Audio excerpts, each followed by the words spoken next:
Assalamualaikum warahmatullahi wabarakatuh. Selamat pagi, siang, sore, dan malam untuk Bapak Suwardi.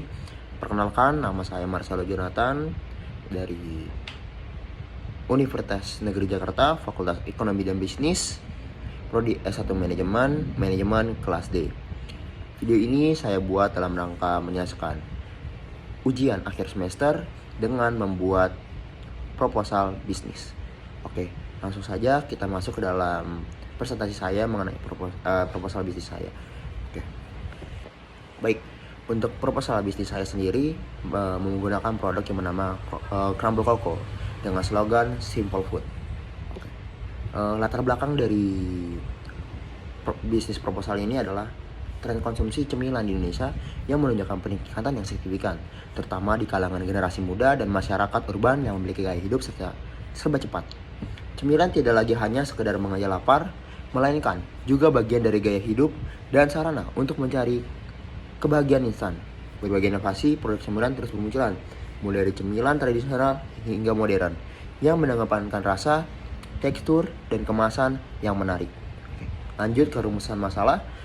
Yang saya bahas itu ada 5 poin. Yang pertama, bagaimana menciptakan produk cemilan Rice Krispies yang dibalut coklat dengan varian rasa yang inovatif dan menarik bagi pasar. Yang kedua, bagaimana strategi pemasaran yang efektif untuk memperkenalkan dan mendistribusikan Crumble Coco agar dapat menjangkau target pasar yang luas. Yang ketiga, bagaimana mengelola operasional produksi Crumble Coco secara efisien untuk memastikan kualitas dan ketersediaan produk. Yang keempat adalah bagaimana menganalisis kelayakan finansial dan potensi keuntungan dari bisnis Crumble Coco. Yang kelima dan terakhir, bagaimana menghadapi persaingan pasar cemilan yang ketat dengan tetap mempertahankan keunikan dan kualitas dari produk. Lanjut kita masuk ke dalam tujuan. Yang pertama ada menciptakan produk cemilan Rice Krispies dengan balutan coklat yang memiliki varian rasa unik dan digemari oleh konsumen. Yang kedua, membangun brand awareness Crumble Coco sebagai cemilan inovatif dan berkualitas di pasar. Yang ketiga, mendapat pangsa pasar yang signifikan dalam kategori cemilan modern. Yang keempat, mencapai keuntungan yang optimal dan pertumbuhan bisnis yang berkelanjutan. Yang kelima, memberikan pengalaman rasa yang menyenangkan dan berbeda bagi konsumen melalui produk Crumble Coco yang akan dan tidak lain yaitu memenuhi persyaratan tugas mata kuliah hukum bisnis dengan menyertakan landasan yuridis, sosiologis, dan filosofis dalam proposal rencana bisnis. Baik, apa sih visi misi dari produk saya itu Crumble Coco? Yang pertama dari visinya itu yaitu menjadi merek cemilan Rice Krispies berlapis coklat termuka yang inovatif dan digemari masyarakat Indonesia, dan mempunyai 5 misi yaitu menghasilkan produk cemilan Rice Krispies berlapis coklat dengan berbagai varian rasa yang berkualitas tinggi dan juga inovatif. Yang kedua yaitu menggunakan bahan baku pilihan untuk menjamin rasa dan keamanan produk. Yang ketiga, mengembangkan strategi pemasaran yang kreatif dan efektif untuk menjangkau target pasar yang luas. Yang keempat, membangun hubungan yang kuat dengan pelanggan melalui pelayanan prima dan responsif. Yang kelima, melakukan riset dan pengembangan berkelanjutan untuk menciptakan varian rasa baru dan meningkatkan kualitas dari produk itu sendiri. Baik, kita lanjut ke dalam roadmap bisnis Crumble Coco sendiri. Di tahun 2025 saya mempunyai goals yaitu penyelesaian proposal rencana bisnis, mengurus perizinan awal termasuk NMB jika memungkinkan. Yang kedua ada financial resep dan varian rasa awal. Yang keempat ada pengadaan bahan baku dan peralatan produksi awal. Dan yang keempat yaitu produksi batch pertama untuk internal testing dan feedback. Untuk di tahun 2026 saya mempunyai goals yaitu ekspansi saluran distribusi ke toko-toko kecil, minimarket lokal atau kafe. Yang kedua, pengembangan varian rasa baru. Targetnya yaitu semisalkan dari sebelumnya saya mempunyai sekitar mungkin dari 5-7 varian. Mungkin di tahun 2026 saya akan mengupgrade dari 5-7 menjadi 10-12 varian. Yang ketiga, meningkatkan kapasitas produksi dan efisiensi operasional. Yang keempat, ada partisipasi dalam pameran makanan atau bazar untuk meningkatkan jangkauan dari penjualan produk ini sendiri. Untuk di tahun 2027, ya goals yang pertama yang saya inginkan adalah meningkatkan jangkauan distribusi ke kota-kota besar lainnya. Yang kedua, meluncurkan varian rasa premium atau edisi terbatas. Targetnya total yaitu 15-17 varian. Yang ketiga adalah mempertimbangkan disertifikasi produk, misalnya packaging, ukuran, dan juga hampers. Yang keempat dan yang terakhir adalah memperkuat tim produksi dan pemasaran, yaitu hal yang terpenting dari perusahaan saya sendiri. Oke, target pasar dari produk ini adalah yang untuk di bagian demografisnya, saya sendiri menargetkan usianya itu remaja ya, untuk 12 sampai 18 tahun, dewasa muda itu 19 sampai 38, dan juga keluarga dengan anak-anak. Untuk jenis kelaminnya tentu saja pria dan wanita, tidak terkecuali. Ya, pendapatannya menengah ke bawah hingga menengah ke atas karena produk yang akan ditawarkan dengan harga yang kompetitif, namun tetap menjaga kualitasnya. Yang keempat adalah gaya hidup konsumen yang aktif di media sosial, menyukai cemilan praktis, dan mencari pengalaman rasa baru dan peduli terhadap kualitas makanan. Untuk psikografis dari target pasarnya sendiri adalah pecinta cemilan manis, terutama coklat, individu yang mencari cemilan inovatif dan unik. Yang ketiga adalah orang yang peduli terhadap kualitas dan kebersihan produk makanan. Yang keempat ada konsumen yang aktif di media sosial dan terpengaruh oleh tren makanan.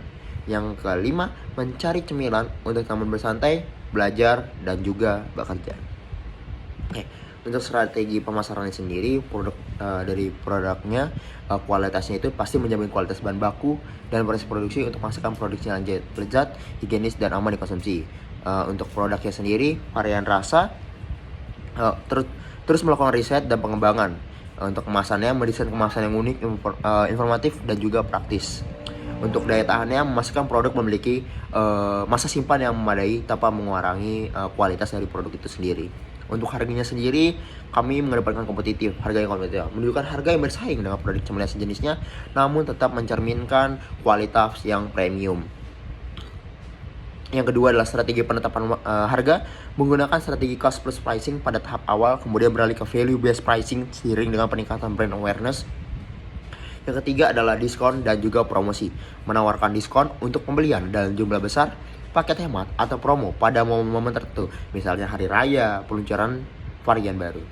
Untuk tempatnya sendiri, kami menggunakan rumahan untuk aktivitas produksi dengan target penjualan langsung, yaitu melalui media sosial seperti Instagram, Facebook, TikTok, WhatsApp, dan platform e-commerce yang merupakan Shopee, Tokopedia, dan juga GrabFood atau GoFood.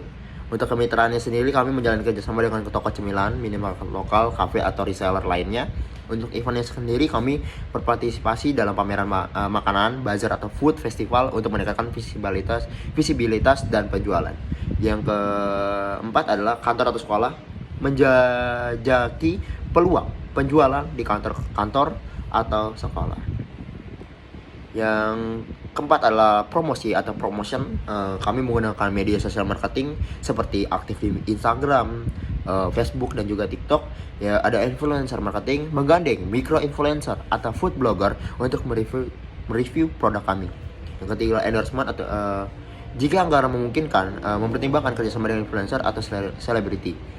Ada konten YouTube, memanfaatkan video presentasi proposal bisnis di YouTube sebagai sarana promosi awal. Yang kelima yaitu iklan online, menggunakan iklan berbayar di media sosial seperti Instagram Ads, Facebook Ads, dan juga lain-lainnya. Promo dan diskon, menawarkan promosi seperti beli X gratis Y, yaitu beli 1 gratis 1, atau beli rasa coklat gratis rasa apapun itu yang lainnya. Yang kelima adalah testimoni pelanggan, itu yang terakhir, mendorong pelanggan untuk memberikan ulasan dan testimoni yang positif. Baik, kita akan lanjut ke analisis kompetitor. Untuk analisis kompetitor sendiri, untuk pesaing langsungnya, produk cemilan crispy berlapis coklat sejenis yang sudah ada di pasaran, baik yang diproduksi massal maupun buatan rumahan. Merek-merek coklat bar dengan tambahan yang crispy. Untuk pesaing tidak langsungnya, dari berbagai jenis cemilan manis lainnya seperti biskuit, wafer, permen, kue. Untuk yang produk makanan ringan gurih seperti keripik, kerupuk, minuman manis, dan dessert yang menjadi kompetitor kami sendiri. Untuk kelebihan dari kompetitornya itu sudah memiliki brand awareness yang kuat, jaringan distribusi yang luas, skala produksi yang besar, hingga biaya produksi lebih rendah. Untuk kelemahan kompetitornya sendiri, kurangnya inovasi varian rasa, terutama untuk produksi yang massal. Beberapa produk cenderung monoton atau hanya menawarkan rasa standar, kurangnya personalisasi atau sentuhan homemade. Oke. saya akan lanjut ke dalam struktur dari organisasi tersebut atau dari bisnis saya sendiri. Mungkin dari manajer umum atau pemilik itu saya sendiri, dan mungkin dari bawahan saya itu kepala bagian produksi dan juga kepala bagian pemasaran dan penjualan. Baik, untuk operasional bisnis kami sendiri, kami memiliki 4 jenis, yaitu alur layanan, kebutuhan baku atau alat, lokasi dan fasilitas, jadwal dan operasional. Untuk alur layanan sendiri, persiapan bahan baku, pelelehan coklat, pencampuran, pembentukan dan pendinginan, finishing, pengemasan dan juga penyimpanan. Untuk kebutuhan baku atau alat, bahan baku utama, bahan baku pendukung, dan peralatan produksi. Untuk lokasi dan fasilitas, kami menggunakan area rumahan atau area dapur yang memadai untuk proses produksi, meja kerja yang bersih dan luas, sumber air yang bersih, dan sanitasi yang baik, sirkulasi udara yang baik, penyimpanan bahan baku dan produk yang terpisah dan terkontrol suhunya, listrik yang stabil. Jadwal operasional. Untuk jadwal operasional sendiri kami bagi menjadi 3: jam produksi, jam pelayanan, dan juga pengiriman. Untuk jam produksinya sendiri sangat fleksibel, disesuaikan dengan volume pesanan. Idealnya produksi dilakukan pada jam-jam tertentu setiap beberapa kali seperti sehari atau beberapa kali seminggu untuk menjaga kesehatan atau kesegaran dari produk itu sendiri. Yang kedua ada jam pelayanan. Pelanggan akan diinformasikan melalui media sosial dan e-commerce biasanya dari hari pagi sampai sore hari. Dan pengiriman dilakukan setiap hari kerja atau sesuai jadwal pengiriman yang telah ditentukan. Baik, untuk estimasi keuangan sendiri, saya mempunyai estimasi keuangan di biaya peralatan, biaya bahan baku awal, biaya pemasaran awal, dan biaya operasional lain-lain. Untuk sub dari estimasi keuangan sendiri sudah tertera di dalam tabel. Namun yang saya akan bahas itu adalah total dari sub itu sendiri. Untuk biaya peralatan seperti 800.000, biaya bahan baku awal itu 1.750.000, untuk biaya pemasaran awal 300.000, dan biaya operasional lain-lain itu 300.000. Dengan total estimasi biaya awal yaitu mencapai 3.150.000 rupiah. Oke, untuk modalnya sendiri dari sumber uangnya itu sendiri, saya memakai modal pribadi. Sebagian besar modal awal akan oleh dana pribadi milik saya sendiri. Ini akan meminimalisir resiko keuangan dan memberikan fleksibilitas dalam pengambilan keputusan saya dalam mengatur keuangan dari bisnis saya sendiri. Yaitu yang kedua ada dana hibah dan atau pinjaman keluarga. Jika diperlukan, saya akan mempertimbangkan untuk mengajukan pinjaman kecil atau dana hibah dari keluarga atau kerabat. Baik, mungkin sekian dari presentasi bisnis proposal saya. Saya harap saya akan bisa membuat bahkan merealisasikan bisnis proposal saya sendiri. Baik, terima kasih telah menyaksikan presentasi saya. Selamat pagi, siang, sore, dan malam. Assalamualaikum warahmatullahi wabarakatuh.